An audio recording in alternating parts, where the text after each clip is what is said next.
Hey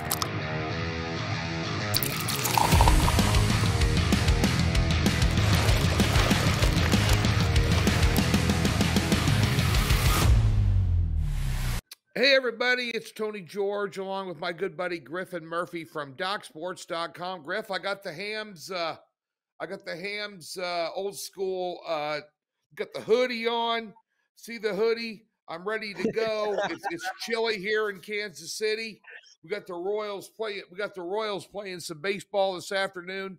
Nothing better than doing the Doc's Gridiron 6-pack, talking football, Griff, while the Major League Baseball playoffs are going on. It's a beautiful time of the year, baby. Absolutely, Tony. I couldn't be more excited, man. I mean, postseason baseball, watching it myself, every pitch. I wish MLB season was like this every single year, where every single game, every pitch mattered. In this atmosphere, in this environment, I have the game on right now. I've got the Astros rolling right now with Detroit. And I mean, my God, every hit, every play, everything is just finally so exciting. I wish they had that energy in the MLB season all season long, but you know, Tony, that's why they save it for college football and NFL. So we get it every single week, and we are here to bring the energy right now, Tony. Yeah, I got my direct TV remote here. What channel is the White Sox on? Who they playing in the wild? Who are they in the wild card against? I forgot. Oh, sorry about that. On their asses. Okay. That's where they are. 3-3 on the show last week, folks. Kind of a fitty deal. So we got to step it up this week, and we're going to get right to it. Be sure and get over to DocSports.com and get yourself a free $60 new account. We'll park it in any new account. Comes with a profit guarantee, no strings, no hassles. You see the link right above us here. Catch me in the NFL on a hot 9-3 streak, back-to-back weekends, all top plays hit. Matter of fact, I've hit my last 7 top plays in all sports across the board, including a 7-unit banger on Monday night in the prop department. You know, they've got some prop stuff. We had a couple of comments I did on Twitter, Griff, about why don't you put props on the show? Sure. You know, we're siding totals on the Gridiron 6-pack, but maybe spark an idea down the road. We could do a little prop action show, you know, it'd be fun for everybody because there's some money to be had in the NFL props market. Folks, and Griff and I got those NFL props for you up every weekend. We have a prop section on the website, not only Griff and I, but everybody. And Major League Baseball props.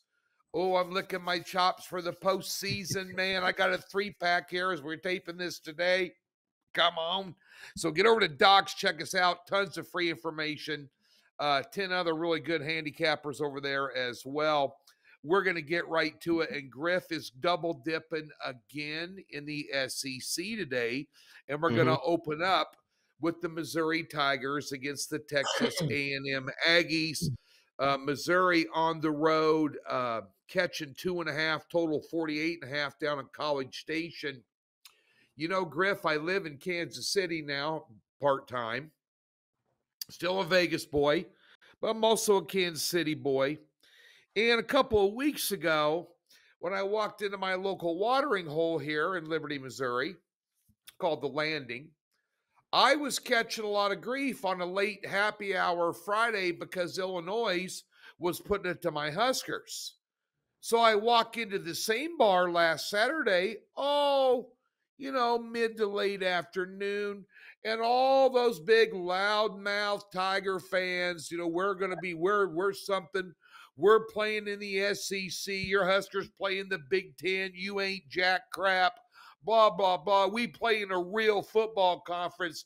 But I enjoyed the fact that Vanderbilt was giving Missouri all they wanted. I said, now, I don't know if Illinois is the doormat of the Big Ten.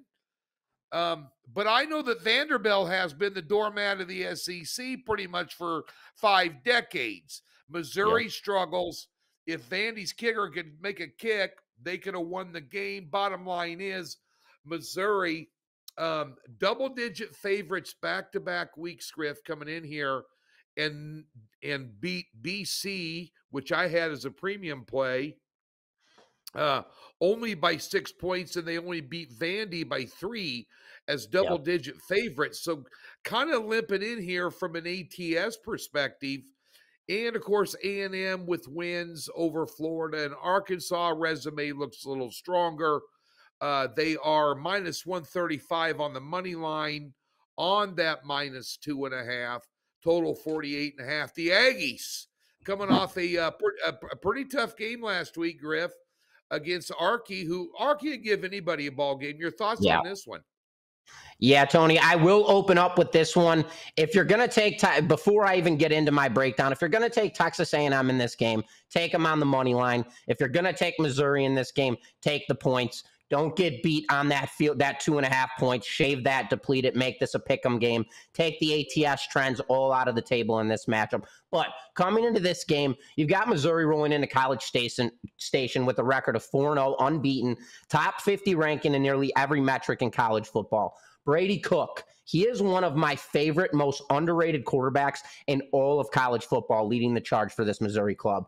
Cook is currently holding a 68% pass completion rating. He's tossed for nearly 1,000 yards, 4 touchdowns, and just 1 pick on the season. Now, we can really look at Missouri's schedule here, Tony, and question this undefeated record. They've dealt with some really easy teams here, man. Murray State, Buffalo, Boston College, who is 3-1, and Boston College is playing good football, so I can't take anything from them. They are a tough battle. And then Vanderbilt in their most recent victory in an OT final. And Vandy, they seem to always play everybody tough, regardless to who it is. So that game, in my eyes, isn't necessarily hoojah for me, so to speak. So none of these 4 wins really have turned out to be that impressive whatsoever, despite that Boston College matchup. So going into this, Texas A&M, very good ball club, but they have issues at that quarterback spot, and Marcel Reed is leading at the helm with a 54% completion rating on that pass game. He's got 585 yards in the air this season. Texas A&M, they don't play the deep ball game. They hit their quick passes, slants, screens, and they are very strong on the ground, and that's what stretches defenses out so brutally, and that's how they score their points. Missouri, they are deep in the middle when it comes on that defensive side. They're 34th in the league when it comes to defending the rush, and I believe we are going to see a very hard-fought game here. It's going to be up to Missouri's linebackers and corners to hold this game down on the defensive side. I believe this total is priced out a bit low here, Tony. I think Brady Cook and this Missouri offense, they're going to move the ball here with no issue. And I also think Texas A&M is going to give Missouri their toughest matchup of the season and be effective on that offensive side. In this game, it's going to be a shootout in my eyes, Tony. So I will be drilling the over 48.5 points in this game. I don't like the line sitting at 2.5. It kind of gives me a hit or miss type of feeling. You know, Missouri undefeated. I don't like taking sides when it's going against an undefeated team. And when Texas A&M is laying 2.5 points, it's just telling me something. It's kind of a trap bait matchup. So the total in this game for me, Tony, I'm drilling the over at 48.5 points here. But let's shift gears here because I know you love this play. We talked about this one a little bit, and typically we never talk about games when it comes to the gridiron, although we did text each other all weekend on the slate. But going into this game, we've got Houston rolling into TCU. TCU's laying 16.5 points here, total sitting at 51.5. This game kicks off Friday night at 7:30 Eastern in Fort Worth, Texas. Tony, Houston coming into this game 1-4 on the year, coming off a 20-0 loss to Iowa State in their most recent matchup. And I know you drilled Iowa State, so that was an unreal matchup. Boom, shutout 20-0. TCU, they just took down Kansas on the road by 11. Houston, no offense whatsoever this season. What can they do here to be effective against this Horned Frogs club? What do you think, Tony? Well, they've had 2 Big 12 games so far in their debut in the Big 12. Yeah. They've got 0 points in both games. Brutal. You know, their defense played pretty good last week against Iowa State, which, you know, Iowa State laying 14 in that game, went all the way up to 16. That was my 6-unit top play, and because Houston can't score a touchdown. They can't get it going offensively at all. And on top of everything else, not only do they suck on offense, they like to turn it over too, just for craps and giggles, just to add a little more flavor to the mix. TCU, I don't know. They put up 38 against Kansas, 42 against SMU, 34 against Central Florida, 34 against Stanford. Again, Houston, 0 last week, 0 the week before. Got beat 54-0 in Big 12 play. It's Friday Night Lights in Fort Worth, down in Texas, where they love football. The one thing about Texas, the men are men, the sheep are nervous, and then there's Friday Night Football in Texas. That's the way it works. Give me TCU, I'll lay the 16. Might go under 50.5 too, just a small secondary lean. I mean, Houston's only prayer in this game is the defense, and they've held Cincinnati and Iowa to 54 total in 2 games. They can't put up anything. Yeah, TCU's defense leaves a little bit to be desired, but how can Houston exploit it? What do you got? What do you bring into the table? It's matter of, you can tell Dana Hogerson's gone. I can tell you that. That's one thing about Houston. That's for sure. I'll lay the number with TCU. A lot of people might cut that in half and want to play the first half line. I don't. TCU tends to get out a little slow. I always, it always looks easy. I'd rather lay, 9 than I would 16. But as the game goes down and Houston's defense continues to get put on the field, that's when Iowa State got them. It was only like a 3-0, 6-0 ball game at halftime. But 3 and out, turnover, 3 and out, turnover, 3 and out. The defense gets a little pissed off and a little tired, and we all know what Sonny Dykes likes to do: run it up on the scoreboard. Speaking of running up on the scoreboard, Ole Miss was doing a lot of that until last week at home. Oh my God, Ole Miss takes the loss. This is a team that I really, and you had the call on the under in that one, on the Gridiron 6-pack for a winner. They're on the road at South Carolina. I had to do a double take on this line at -9.5 and playing down in Gamecock Stadium, total 53.5. Interesting game. Yeah. Common opponent, Kentucky. South Carolina woodshedded them 31-6. Wasn't even a game. Then they go into Ole Miss's house, and Ole Miss stinks up the joint. In a loss, 20-17 loss. Ole Miss on the road, laying 9.5.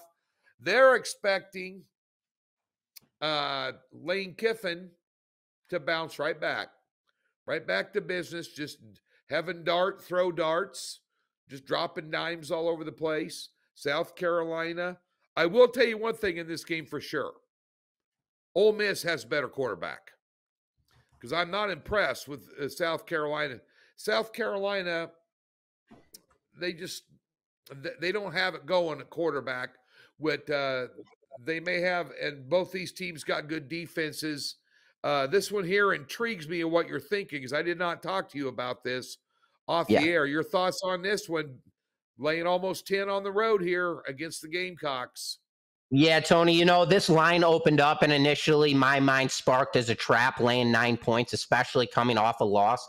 But you have to understand, in my eyes, this Kentucky ball club, they are a very sneaky team, and they are surging right now. And they were not the same team that they were when they got pummeled by South Carolina. I believe it was in week 2. This team's playing football now. Going into that game, Ole Miss came into that matchup thinking they had a cakewalk victory, played awful football across the boards. This happens in football. And Tony, you said it yourself on the show last week. There is going to be a lot of weird crap that is going to happen this week. And you were dead on. Low volume all of last week. I mean, you hit it right on the head. So a lot of stuff. And Griff, how could Lane Kiffin and Ole Miss, though, think that Kentucky was going to be a freaking cakewalk? This team almost beat Georgia. That was a 9-6 ball game. I mean, Georgia didn't score a touchdown against them. This has been my problem with Kiffin. Every now and then he's a bonehead coach, dude. Don't have your team ready for that game. Come on. Especially considering the fact, they came into the game undefeated. They're at home. Yeah, I mean, they've just dominated all season long. Everybody they had played, I think they gave up a touchdown all season long, one touchdown all season long going into that game. So for them, in their eyes, that mobility, that mindset, it's like, we're not going to lose all season long. We're going to play incredible. And they got exactly the opposite of that. It was handed to them. So we can't disregard one thing. Ole Miss has literally annihilated every single team that they have played this far. But on top of that, they have one of the best quarterbacks in all of college football, I have to say, with Jackson Dart. I mean, this kid is absolutely outstanding. NFL capabilities in my eyes, absolutely. Right now, he's hitting 77% of his passes. He's passed for 1,800 yards plus. He's got 13 touchdowns and 2 picks on the season, which both of those picks came against Kentucky last week. Ole Miss, they're currently holding teams on the defensive side to 8.4 points per game, which is sensational, to be honest with you. Now, South Carolina, very sneaky ball club, and they are very speedy and fast on the ground. Ole Miss is completely plugged in the middle on the defensive side. They're extremely deep at that linebacker position, and they're disruptive on the snap on the defensive line. South Carolina wins ball games because they bust the middles open and the edges, which is what opens up the pass game for them. They're not a huge pass team. They like to run the ball, but when they bust it open, that is when they become effective. I believe here we have a total mismatch. South Carolina is not going to be able to push this defensive line back, and that's going to force them to air the ball out. South Carolina is averaging just 180 yards in the air per game on the offensive side, and when you're playing like a team like Ole Miss, that ain't going to cut it. We have a mismatch in my eyes in here, Tony, and Ole Miss is looking for blood after that most recent loss, breaking that undefeated record. This is a perfect scenario in my eyes for a bounce back game. I don't always love the bounce back game situation thing. This, in my eyes, this is a bounce back game. I see Ole Miss absolutely rolling over South Carolina on Saturday, and I believe that's why that 9.5 hook came into play. So going into this, South Carolina, I don't think they're going to be able to move the ball effectively. Ole Miss is going to be dominant on that offensive side, and Jackson Dart and a few key receivers like Joshua Simon and Bennett should be wide open on that deep ball. And I see Ole Miss taking this game, Tony, laying the 9 points here on a rollout. Go ahead, Tony. They're begging you to take South. First time, the second I saw that line, I go, I'm taking South Carolina. I'm taking South Carolina. Matter of fact, they should have beat LSU. The refs gifted that game to LSU against South Carolina. They got screwed. Usually in the SEC, you get homered. They got homered, but they were the home team. Yep. And I was looking at that game 6%. I go, why is this line 9.5? Mm-hmm. That should not be 9.5. Of course, you can't ever base anything on what you saw last week, although you can start doing some homework when teams consistently just suck, like Houston. Back-to-back weeks, they can't score, so they haven't been able to score all year long against any good, decent team. So that's their MO. That's who they are. We are what they thought they were. Old Kenny Green saying. The Cardinals back in the day. Yeah. But with Mississippi, I'm thinking they aren't who they were last week. And if it comes out and South Carolina's got to play catch up with that quarterback they got, good luck. Mm-hmm. Yeah, Tony, that's kind of what shifted me into this trap game. If the public, what the public does is they go through schedules and they check all of the matchups and the final scores, X, Y, and Z, whatever. And South Carolina they have sustained in every single game that they've had this far within a reasonable 10-point radius on their losses. So, again, that brings me right to the trap. I see Ole Miss rolling over them, laying the 9 points. But Let's shift gears now into the NFL. And Tony, we've got the Jets rolling in to play the Minnesota Vikings, who are currently unbeaten. The Vikings are laying 2.5 points in this game with a perfect 4-0 record in the NFC North. Now, this game kicks off Sunday at 9:30 a.m. in London. And we are aware a lot of weird stuff happens when these out-of-country games start taking place. You've got Minnesota, who just rolled over Green Bay. Although, despite that finish, Minnesota was dominated in the second half of that game by Green Bay, I have to say. And New York, on the other hand, they're coming off a 9-10 loss to a brutal Denver Broncos club. I know the Jets' defense has what it takes to sustain this Minnesota offense, but can Aaron Rodgers finally break loose and get this offense going for the Jets heading into week 5 now? 5 games in with this team, Tony. How do you see this one rolling? I'm going square. I'm going John Q. Public. Minnesota. Give me Minnesota in this game across the pond. The Jets' offense sucks. Aaron Rodgers has no chemistry with his wide receivers. And Devontae Adams, you're out there in Vegas. They're shopping him around, and the whole world's talking about the Jets because the Jets want to win right now because Aaron Rodgers is on his last leg. You know? And here's the thing, too. Aaron Rodgers looks like he's on his last leg. Do you think he's looked sharp all year long? Tell me what game Aaron Rodgers has looked sharp in, Griff. Have you seen one of them? Nope. Huh? Yeah. Nope. He has not shined one time. Minnesota, all right. They were up 28-7 in the fourth quarter of that Green Bay game. Yeah. They gave up 22 points to the fourth quarter. They took their foot off the throttle a little bit. Whatever. This is a good football team. I'll tell you how bad. Name me one time in Aaron Rodgers' storied career at Green Bay or here. But let's just go all the way back to the Green Bay days. And you know all about that being a Chicago Bears fan. You were miserable but between him and Brett Favre, you've been one miserable son of a bitch for about, 20 years minimum. Since I've been born, Tony. Okay.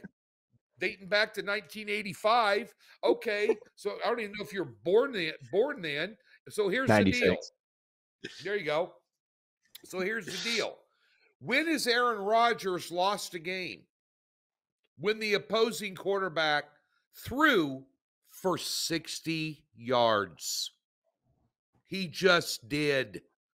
Mm-hmm. That never happened. That's how bad they are offensively. They can't counterpunch. He's got even you want to do anything with the Jets in this game, take the over reception prop with Lazard because he's throwing it to his old buddy from Green Bay all the time. And he's sitting at 3.5, maybe up for the last couple of games, now 4.5. Cherry pick that. Minnesota's a better team. I don't want to say that Darnold's a better quarterback, but Minnesota's 4-0 straight up and against the spread. They're a good football team. They're well coached. They got the best player on the field in Jefferson, bar none. They got guys who can make big plays there. Name me one guy for the Jets that can make a big play. Garrett Wilson, maybe. Wilson, maybe. And him and Rodgers aren't getting along, and he's bitching about targets. And then here's the other thing. You just can't keep living. Most his passing yards and stats are padded because he's dumping it off to Allen out of the backfield all the time. He's not getting the ball down the field. Where's the tight end? Where's your tight end? Go on. New York Jets got some problems. Give me Minnesota, period. Speaking of Green Bay, they are on the road at the LA Rams this week. I don't even have this line in front of me. Green Bay's lane 3. Green Bay 3. What's the total? I don't have the total in front of me. I think it was 51 the last time I looked. Pull it up. Yeah. I'll pull it up live on the air. Here we go, folks. I'm a little distracted right now. My Royals are up 1-0 against the O's in the afternoon game here on a Wednesday. Boom. The total in this game. I had this written down. I switched papers, and they are 348.5 in this game, and I have not seen the injury report for the Rams. They didn't get it done last week. Green Bay didn't get it done. Jordan Love returns. This one here, boy, I'm glad you picked this. I know you're.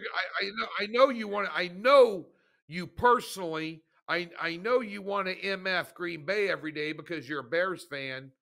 But what are your thoughts on this one?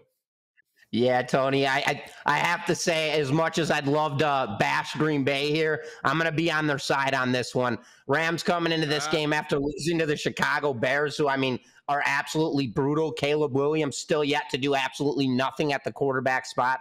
He's turning into a joke. I mean, this week he better turn it around or I'm going to start really losing my faith with this kid. You got the Rams right now with potentially one of the worst defenses in all of football. And despite Green Bay's loss last week, they proved us one thing. They can score a lot of points on anybody, and they can do it quick. I was wrong, I have to say, about Jordan Love.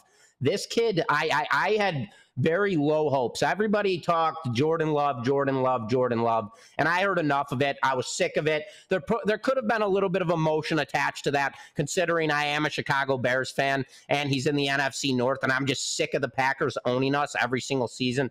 But I've got to say, this kid's coming off a game where he tossed for 3 interceptions. I get that, but he's got a slingshot arm, man, and he was playing the chase game all game last Sunday. The kid is legit, and if Green Bay can come out early in this game, we should see another rollover here. Puka is back for Los Angeles this week, but they're still without Cooper Kupp. He's still out in this game, and that slashes that dynamic duo for Stafford. After a loss like last week for the Rams, now you're playing a team like Green Bay, who is more than capable of running up the scoreboard, and as I mentioned, they can do it quickly. I'm on Green Bay here, Tony. They do have one weakness, and that is on the defensive secondary, but Los Angeles has yet to be healthy as a team all season long, and they're continuing this trend heading into this matchup. I believe Jordan Love is going to have himself a game here, but it's going to start with Josh Jacobs. He's going to bust up that defensive line before he starts drilling his man with Jordan Love and Romeo Doubs on that deep ball. Romeo Doubs was absolutely sensational last week against the Vikings, especially in the second half, and you could really see that connection between Jordan Love and Doubs. So I love this matchup. I think we have a huge mismatch in my eyes, so I'm laying the 3 points here with Green Bay, Tony. That is my play, and I do want to jump into my favorite segment of the entire show, and that is that Tony two-team teaser here. So, Tony, what do we have in store this week? Well, we got the winner last week for you, and somehow Kansas City got a teaser in. Oh, my goodness, we lost Rice. This is turning in. I don't know how Kansas City's winning football games. They're 4-0.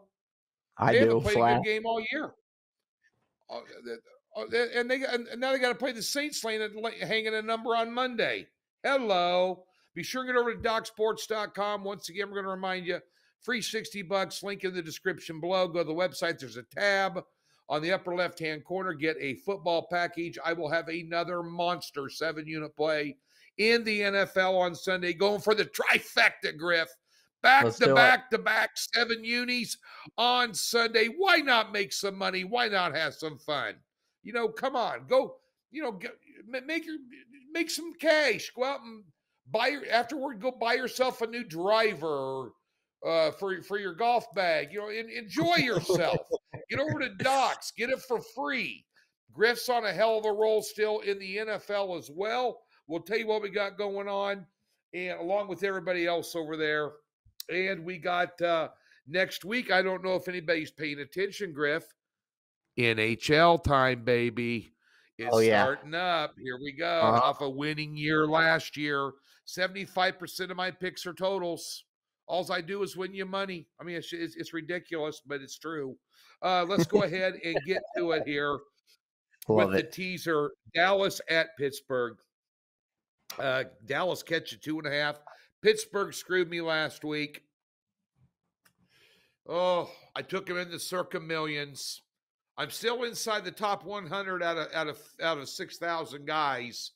And I had a 3-2 week last week after back-to-back 4-1 weeks. I was kind of in the running for that first quarter money. Pissed me off, Griff. But I did have the Steelers, and they just looked like they didn't want to play football. I don't know. I don't know if Dallas can win this game, but I'm going to put them in there and get them over the number of 3, get them over the number of 6, get them over the number of 7. We'll see how good Pittsburgh's defense is. Yeah. This is a pretty prolific offense if they want to be. I believe TJ Watt will introduce himself to Dak Prescott 4 or 5 times during the game. They'll exchange emails on the ground, one of those deals. But Pitt's offense is still woeful. Even though Fields is having a big this might be a game too where you want to take a look at Fields on his over and under on his rushing yards against his defense. If they over pursue on the pass, he can kill them running the ball. Just FYI. Just in case everybody's paying attention to the prop market. But give me Dallas plus 8.5. Arizona, San Fran. San Fran is laying 7.5 points in this game. Arizona off an absolute butt whipping as the Washington Commanders. And somebody said, quit calling them the Redskins. I'll call them the Redskins if I want to. I'm old school. I'm old. I'm bitter. I'm sarcastic, and I'm just old school, dude. Still call them the Cleveland Indians. Give me a break. Every now and then I've been calling the San Diego Chargers in this business 33 years. Sometimes I say Oakland Raiders, come on. But no, the Redskins continue to impress. One thing has impressed me about San Francisco, they absolutely own the Cardinals. You should know this. You lived down in Scottsdale for quite a while once you left Chicago before you got your head out of your ass and finally moved to Vegas, to a real city. But nonetheless, they beat Arizona. This is the last 4 conference meetings. 16, 19, 25, and 28. Yes. Yes, ladies and gentlemen. Yes. They can win by 1.5 points. Tease them down. Stick them with the Cowboys. 2-team 6-point teaser. And last week, I sent you off, before we tell you what's going on the website, I sent you off and I said, whatever you do, don't lay 10 with my Huskers at Purdue. And they go into Purdue, and they didn't play worth a crap. They still somehow beat them by 18. But ladies and gentlemen, right there, don't lay the 6.5 against Rutgers. Don't do it. No. Don't do it. Don't do it, for crying out loud. Okay. I have a Friday night game. And by the way, UNLV's playing on Friday night. Griff, what did I tell you about that quarterback? Oh my on the goodness, Gridiron 6-pack show last week. I gave UNLV out on this show last week, said that guy's better than the other one. The other one was throwing for 45% completion rate, but his team was 3-0. I want $100,000 a year. I want my nil money or I'm leaving. Barry Odom goes, bye. Yep. We got another guy. We got a quarterback named Williams. Yeah, we just hung 50-something on Fresno State. And by the way, the quarterback who's not making the $100,000 in nil money went 13 for 16. Hello. UNLV rolling. So anyway, we have a game on Friday night. We also have a 3 or a 4-pack on Saturday with a 6-unit top play, a game that I love. And then on Sunday, I'm going to do it again, Griff. I'm going to yank the trigger. Now, I'm going to go with the 7-unit top pick on another 4-pack. And I may or may not have a play on Monday night. I don't know about that Chiefs-Saints game. Neither one was too impressive last week. Kansas City just figures out at the end of games how to win games when they're thoroughly, in a lot of games, getting outplayed. They did it 2 Super Bowls. All 3 Super Bowl wins were come from behind wins. It's how they roll. That's the difference between. And I saw a graphic online, and we'll get to your picks here, Griff.